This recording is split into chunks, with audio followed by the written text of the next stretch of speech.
Hello বন্ধুরা, একজন মুক্তিযোদ্ধার গল্প। তো আপনারা সবাই কেমন আছেন? ভালো আছেন নিশ্চয়ই। আমিও ভালো আছি। চারিদিকে ঝড় তুফান শুরু হয়ে গেছে।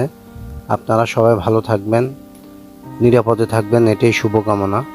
তো বন্ধুরা, যেটা বলতে চেয়েছি সেটা হচ্ছে 1971 সালে মহান স্বাধীনতা যুদ্ধে যারা নিজের জীবনের বাজি রেখে পরিবারের কথা চিন্তা না করে স্বাধীনতা যুদ্ধ করেছেন, পাকিস্তানি হানাদার বাহিনীর সাথে যুদ্ধ করে দীর্ঘদিন যুদ্ধ করার পর বিজয়ের পতাকা আমাদের হাতে তুলে দিয়েছেন, সেই মুক্তিযোদ্ধারা এখন কেমন আছে, কোথায় আছে, কিভাবে আছে? তো হয়তোবা ওনার মতো অবসর সময় কাটাচ্ছে এইভাবে। উনি হয়তোবা টুকটাক কাঠের কাজ করে সময় কাটাচ্ছে।